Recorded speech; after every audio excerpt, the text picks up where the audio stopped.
किसी कवि ने क्या खूब कहा है कि नारी नहीं नारंगी, नारंगी नहीं सब रंगी है। ढके तो सब करुमा, ढके नहीं तो नंगी की नंगी है। आज जो कहानी मैं आप सबको सुनाने वाला हूँ वह बहुत ही खास है।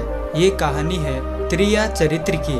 जो भी मनुष्य इस कहानी को पूरा सुनता है वह कभी भी अपनी जीवन में धोखा नहीं खाता। इस कहानी को सुनकर आप अपने जीवन में कई बदलाव ला सकते हैं। जो भी स्त्रियां इस कहानी को सुन रही हैं वह अपने ऊपर कभी ना ले, क्योंकि इस संसार में कुछ ऐसी स्त्रियां हैं जो सुंदर व सुशील स्त्रियों को भी बदनाम कर देती है। आप इस कहानी को पूरा सुनना, तभी आपको इस कहानी का मतलब समझ में आएगा। शुरू करते हैं। बहुत समय पहले की बात है। किसी राज्य में एक राजा रहा करता था। वह राजा बहुत ही धर्मात्मा राजा था। उसकी राज्य की चर्चा बहुत दूर दूर तक फैली हुई थी। उस राजा का एक पुत्र था जिसकी उम्र कुछ ज़्यादा नहीं थी, 12 या 13 वर्ष होगी।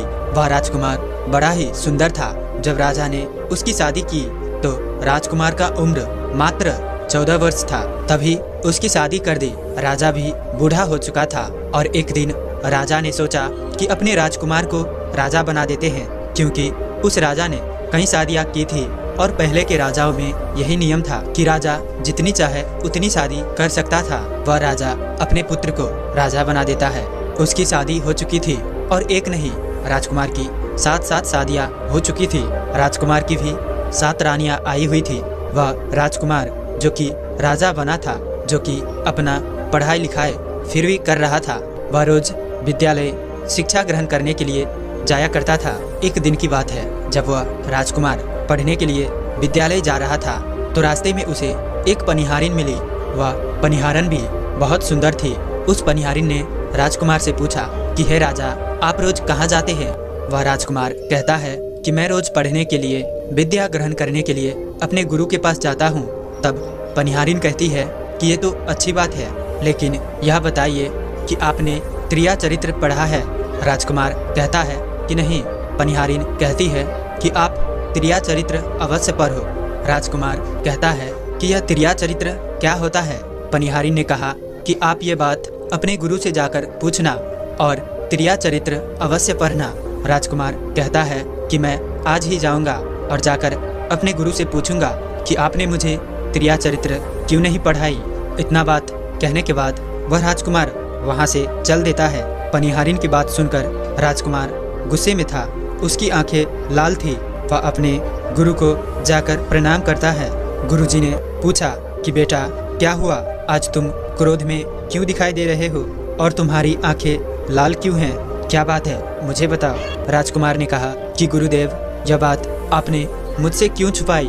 आपने त्रिया चरित्र के बारे में मुझे क्यों नहीं बताई? मुझे पढ़ाया क्यों नहीं?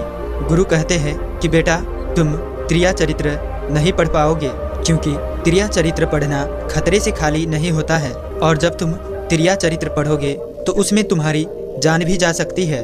राजकुमार कहता है कि गुरुदेव, इसकी चिंता आप ना करें, अपनी रक्षा हम स्वयं कर लेंगे, आप केवल मुझे त्रिया चरित्र पढ़ाइए। गुरु कहता है कि ठीक है। गुरु उसे त्रिया चरित्र पढ़ाने लगते हैं।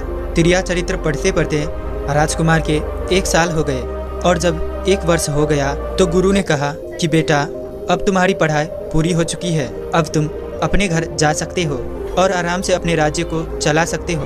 अब तुम्हें यहाँ आने की कोई आवश्यकता नहीं है। राजकुमार कहता है कि ठीक है गुरुदेव। राजकुमार जैसे ही जाने को होता है तो गुरुदेव उसे रोक लेते हैं और कहते हैं, बेटा, मैं तुम्हें ऐसा कुंडल देता हूँ। यह कुंडल जब तुम अपने कानों में लगाओगे तो तुम्हें कोई नहीं पहचान पाएगा, लेकिन तुम उसे पहचान लोगे।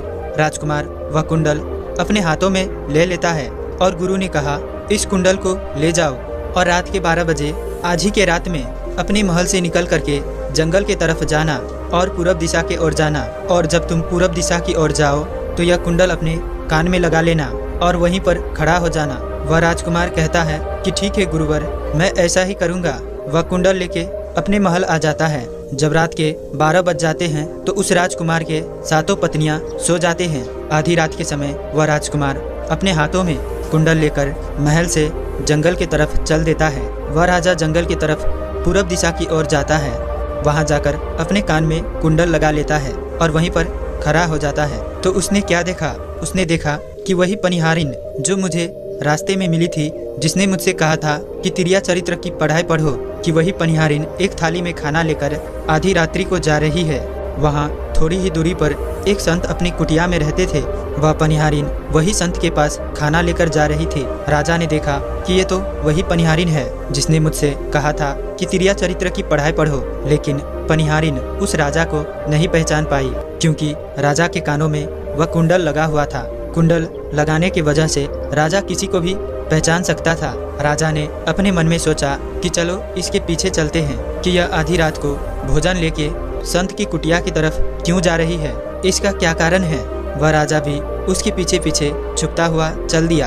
अब वह पनिहारिन उसी कुटिया में उस साधु के वहाँ पहुँचती है। उस बाबा के पास एक जादू की पोटली थी। वह बाबा जादूगर था। राजा पीछे पीछे गया और वह छुप करके देख रहा था कि वह पनिहारिन और बाबा क्या करेंगे। साधु ने उस पनिहारिन से कहा कि अरे पनिहारिन, पहले तुम मुझे यह बता कि आज आने में इतनी देर क्यों लग गई। हाथ जोड़कर वो पनिहारिन कहने लगी कि महात्मा जी, मेरा गौना हो चुका है और हमारे पति हमें ले जाने के लिए आए हैं। हमें लेकर कल चले जाएंगे, इसीलिए हमें उन्हें सुलाने में थोड़ी देर लग गई और यहाँ आने में भी देर हो गई। जब यह बात साधु ने सुना कि इसका विवाह हो चुका है और इसका पति इसे लेने आया है, तो वह साधु कहता है कि हे पनिहारन, इसका मतलब है कि तुम अपने पति के साथ जाना चाहती हो, तो हमारे पास क्यों आई? चली जा यहाँ से। पनिहारिन कहती है कि मैं आपके बिना नहीं रह सकती हूँ, मैं आपके बिना नहीं जी सकती हूँ। तब साधु कहता है कि हे पनिहारिन, इसके लिए तुम्हें एक काम करना होगा। साधु एक बड़ा सा चाकू निकालता है और पनिहारिन से कहता है कि हे पनिहारिन, कि जाओ अपने पति के गर्दन काटकर यहाँ लेकर आओ। जाओ अपने उस पति को मार दो जो हमारे और तुम्हारे बीच में दरार बन रहा है। तब मैं तुम्हें रखूंगा, तब मैं तुमसे विवाह करूंगा, तुम्हें अपनी पत्नी बनाऊंगा। बिना कुछ सोचे समझे वह पनिहारिन चाकू लेती है और दौड़ते हुए अपने घर जाती है और उसका पति सो रहा था। वह जाकर अपनी पति की गर्दन काट देती है और उसकी गर्दन को लेकर साधु के पास आती है और जो राजकुमार थे उसके पीछे पीछे उसका सारा कारनामा देख रहे थे। जब साधु ने देखा कि अपने पति के मार करके उसकी गर्दन यहाँ लेकर आई है, तो साधु को बहुत गुस्सा आया। साधु ने उसे लात मारी और कहा, भाग जा यहाँ से। जब तू अपने पति की नहीं हो सकी, जिसके साथ तूने फेरे लिए हैं, तो तू मेरी क्या होगी? जल्दी भाग जा यहाँ से। अगर तू मेरे पास दोबारा आई तो मैं तुझे जीवित नहीं छोड़ूंगा। साधु की यह बात सुनकर उस पनिहारिन को ऐसा लगा कि जैसे उसके पैरों तले जमीन खिसक गया हो। फिर भी अपने पति की कटी हुई गर्दन लेकर आई और उसकी गर्दन जोड़ देती है और वहीं बैठ जाती है। और इधर जैसे ही सवेरा हुआ, अपने पति के पास बैठकर रोने लगती है और चिल्लाने लगती है। कहती है, देखो देखो, किसी ने मेरी पति की हत्या कर दी। रात में उस पनिहारिन की सारा कारनामा राजकुमार देख चुका था। इधर सारे गांव वाले उस पनिहारिन की घर चले जाते हैं और उसके पति की लाश को लेकर गांव के बाहर चले जाते हैं उसका दाह संस्कार करने के लिए। और वह पनिहारिन भी पीछे से भागती हुई रोती हुई चली जा रही थी और उधर राजकुमार भी जा रहे थे, जो कि अपने राज्य के राजा बन चुके थे। पनिहारिन रोती हुई चिल्लाती हुई पहुंची और कहने लगी, मैं तो सती बनूंगी, क्योंकि अगर जब मेरे पति ही नहीं रही तो ऐसे जीवन की क्या फायदा। मैं इन्हीं के साथ सती हो जाऊंगी। राजा को उसकी बातें सुनकर हंसी आ जाती है और राजा कहता है, तिरिया चरित्र जाने ना कोई और कसम मार के सती होई। राजकुमार की यह बात और कोई तो समझ नहीं पाया, लेकिन वह पनिहारिन समझ जाती है। पनिहारिन कहती है कि राजा साहब, आप हमारे ऊपर यह बात कह रहे हैं, लेकिन चलिए कोई बात नहीं, मैं सती हो जाऊंगी। पनिहारिन कहती है कि जाते जाते मैं तुम्हें एक बात बताती हूँ। राजकुमार कहते हैं, क्या बताओ? पनिहारिन कहती है कि राजा साहब, आप जब चटाई पर बैठे तो उस चटाई को झाड़ कर बैठिएगा। राजा कहता है कि यह पनिहारिन क्या कह रही है? मैं तो राजा हूँ, मुझे चटाई पर बैठने की क्या आवश्यकता है?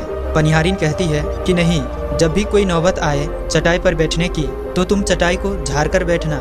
राजकुमार कहता है कि चलो ठीक है, अगर तुम कह रही हो तो मैं ऐसा ही करूँगा। इतना कहने के बाद वह पनिहारिन अपने पति के साथ सती हो जाती है और राजकुमार उनका अंतिम संस्कार करवा के अपने घर आ जाते हैं। इसी तरीके से पूरा दिन व्यतीत हुआ और उधर जब दूसरी रात आई, अपने गुरु के कहे अनुसार वही कुंडल कान में लगाया और पूरब दिशा के ओर जाकर खड़ा हो गया, जहाँ की पिछली रात खड़ा हुआ था।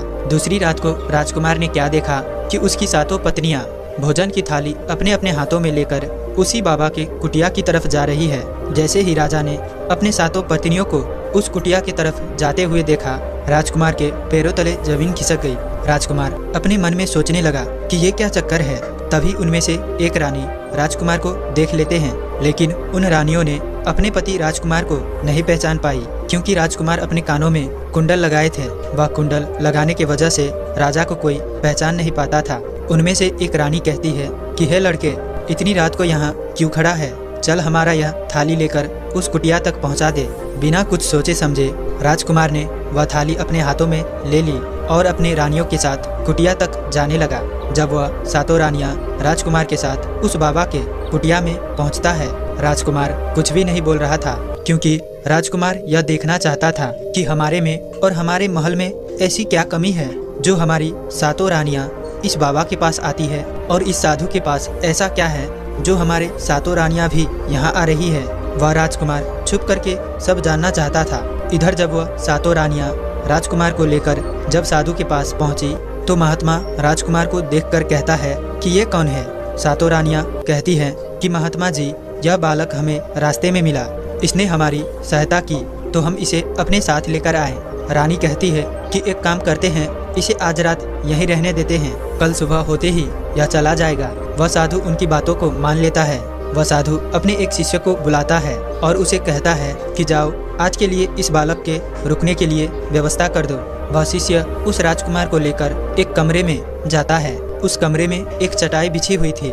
शिष्य कहता है कि देख भाई, आज तुझे यह चटाई पर सोना पड़ेगा। वह शिष्य राजकुमार को इतना कहकर वहाँ से चला जाता है। राजकुमार उस कमरे में अकेले पड़ जाता है। राजकुमार अपने मन में सोचता है कि आज तो नौबत आ ही गई चटाई पर सोने की। फिर राजा कहता है कि चलो कोई बात नहीं, आज की रात हम चटाई पर ही गुजार लेंगे।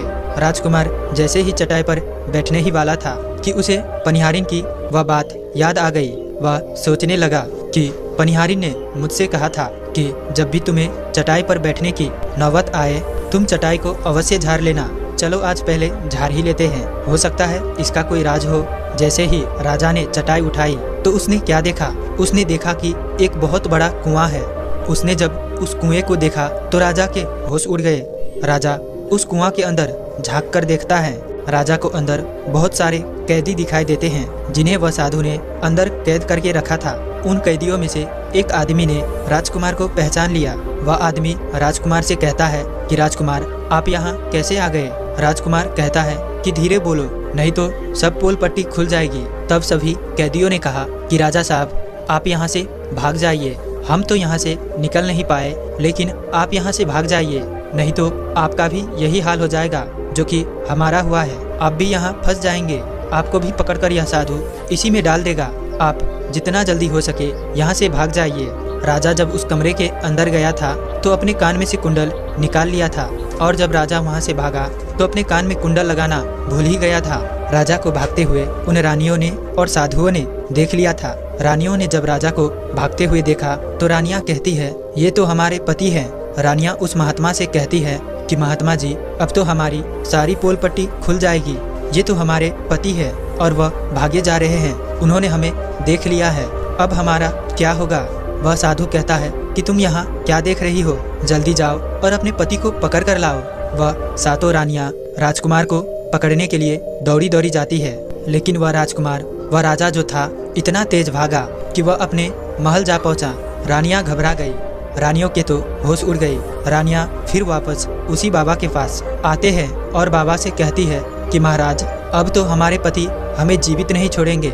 हम जैसे ही घर जाएंगे वो हमारी जान ले लेंगे। हे महात्मा, आप हमें बचा लीजिए, इसका कोई उपाय कीजिए। तब जाके वह साधु उन रानियों को एक जादुई कील देता है और कहता है कि जब तुम महल जाओ तो अपने पति को बहला फुसला कर उसके माथे में यह कील ठोक देना। यह जादुई कील तुम्हारे पति को भेड़ बना देगा और तुम 7 मिलकर उसे मार देना। बस कहानी खत्म हो जाएगी और तुम 7 बच जाओगे। 7 रानियां तैयार हो जाती है।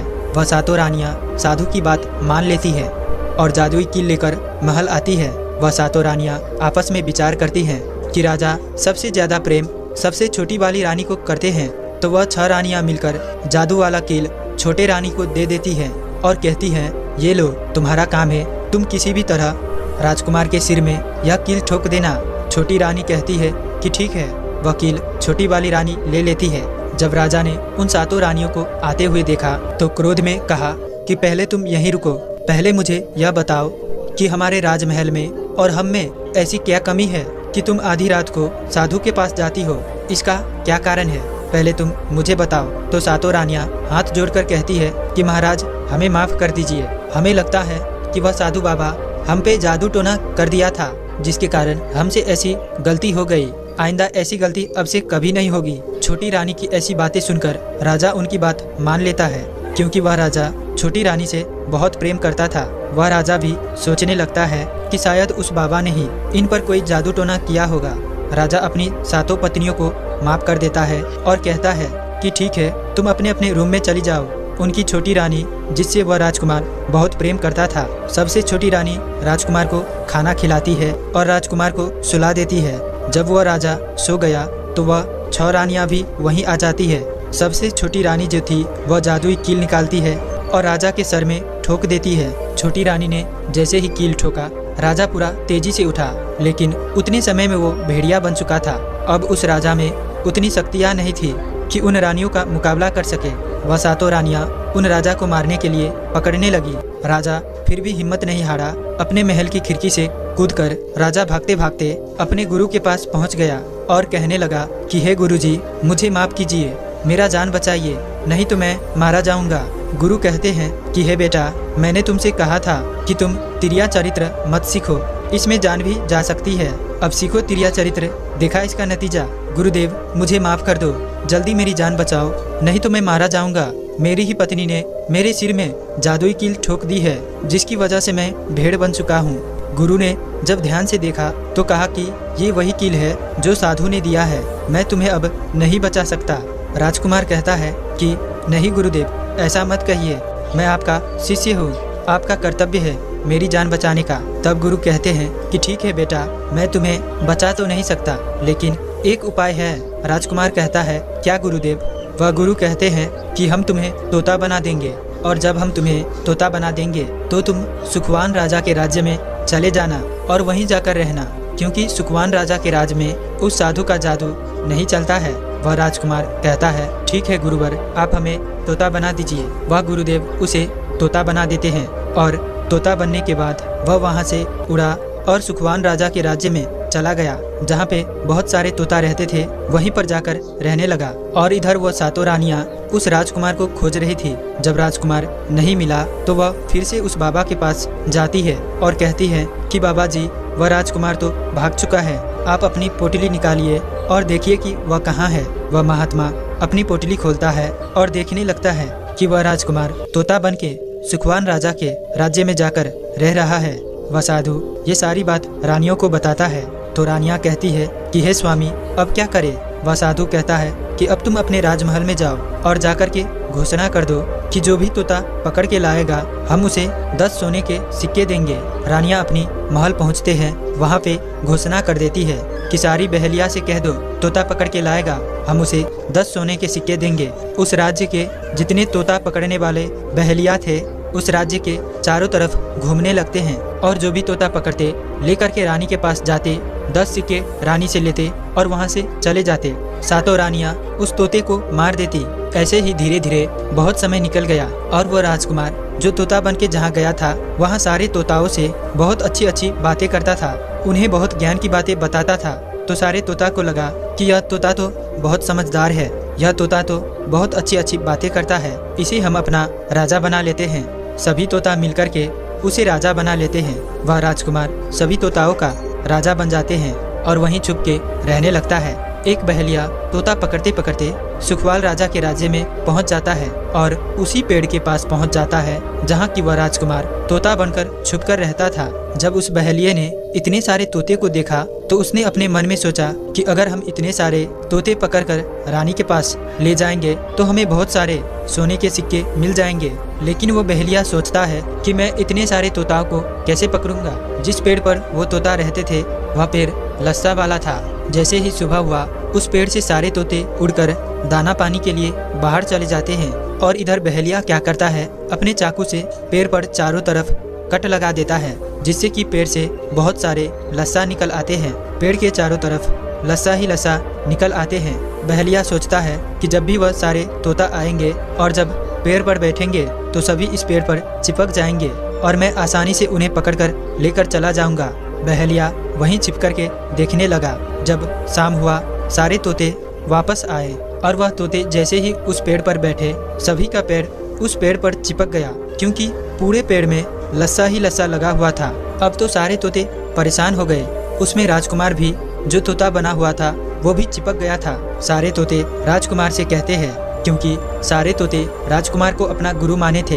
वह कहता है कि आप कुछ भी सोचो और हम सबको यहाँ से बाहर निकालो, नहीं तो सुबह तक वो बहेलिया आएगा और हमें पकड़कर लेकर चला जाएगा। वह राजकुमार कहता है कि तुम बिल्कुल चिंता न करो। जब वह सुबह बहेलिया आएगा तो तुम सभी ऐसा करना कि उस बहेलिया को लगे कि सारे तोते मर चुके हैं, और जब वो सभी तोते को पैर से छुड़ाकर नीचे फेंक दे तो सभी उड़कर भाग जाना। सभी तोता कहते हैं कि ठीक है गुरुदेव।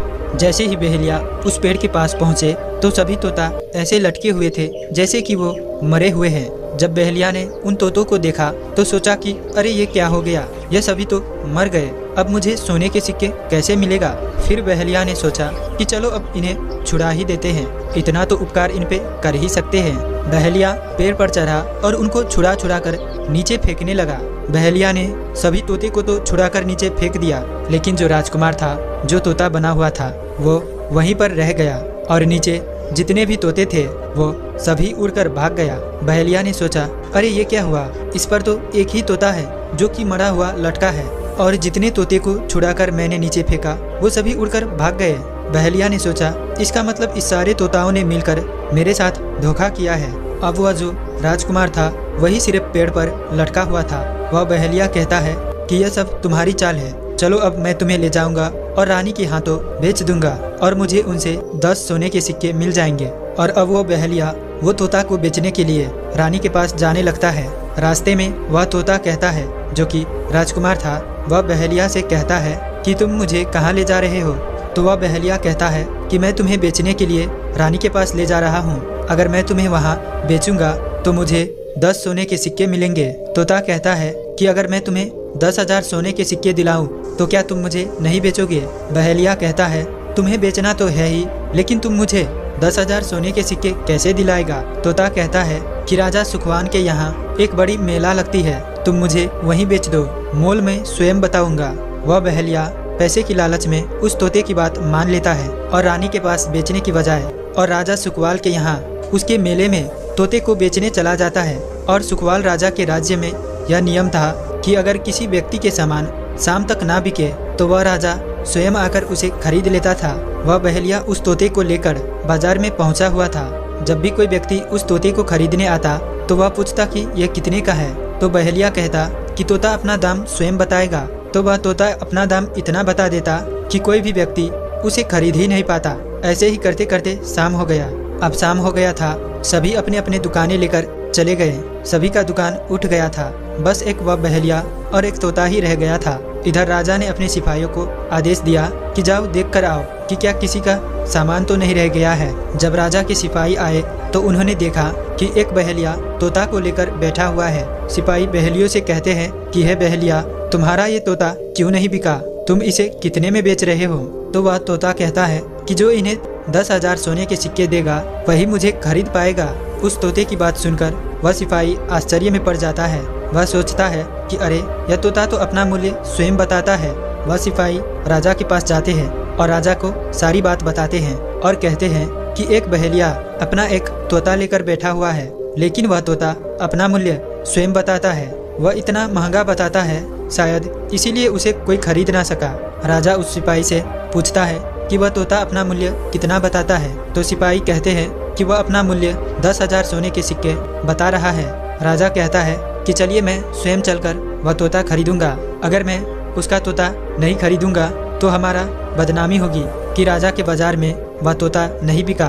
और वह नाराज होकर चला गया। राजा अपने मंत्रियों के साथ अपने रथ में सवार होकर बाजार चला जाता है और जाकर बहेलिया से कहता है कि बहेलिया इसका क्या मोल है। बहेलिया हाथ जोड़कर कहता है कि राजा साहब अपना मोल तोता स्वयं बताएगा। वह राजा फिर तोते से पूछा। फिर तोता कहता है कि राजा साहब जो इन्हें 10,000 सोने के सिक्के देगा वही मुझे खरीद पाएगा। राजा अपने सिपाहियों से 10,000 सोने के सिक्के मंगवाता है और बहेलियों को पकड़ा देता है और तोता को लेकर अपने महल चला जाता है। वह तोता बहुत ही बुद्धिमान था क्योंकि वह राजा था। वह तोता राजा को बहुत अच्छी अच्छी बातें बताने लगा। जब राजा पे कोई खतरा आने वाला होता तब भी वह तोता बता देता कि राजा साहब आप पे एक खतरा आने वाला है। राजा भी उस तोते से बहुत अधिक प्रेम करने लगते हैं। जब यह बात रानियों को पता लगी कि राजा एक ऐसे तोता को लेकर आए हैं जो कि तोता बोलता है और बहुत अच्छी अच्छी बातें बताता है, तो रानियां राजा से कहती है कि उस तोता को मेरे पास भिजवा दीजिए। हम भी उस तोता को देखना चाहते हैं, हम भी उस तोता से बातें करना चाहते हैं। राजा अपने मंत्रियों से कह के वो तोता अपने रानियों के पास भिजवा देता है। रानी उस तोते से बातें करके बहुत खुश हो जाती है। वह रानी भी तोते से बहुत प्रेम करने लगती है और कहती है कि वाह रे तोता, इसीलिए तुझे राजा साहब ने 10,000 सोने के सिक्के देकर खरीदा है। वह रानी की एक पुत्री थी जो कि बड़ा ही सुंदर थी। रानी अपने पुत्री से कहती है आज से तू भी इस तोते का ध्यान रखोगी और इसे तुम कल अच्छे से धोकर नहा देना। वह राजकुमारी भी उस तोते से बहुत प्रेम करती है। जैसे ही सुबह हुआ राजकुमारी उस तोते को लेकर नहलाने जाती है। जब राजकुमारी उसे नहला रही थी तो उसने देखा कि उसके सर में एक कील चुभा हुआ है। राजकुमारी उस कील को निकाल देती है। राजकुमारी जैसे ही कील को निकालती है वह तोता पहले वाला एक सुंदर सा राजकुमार बन जाता है। राजकुमारी उसे देखकर घबरा जाती है।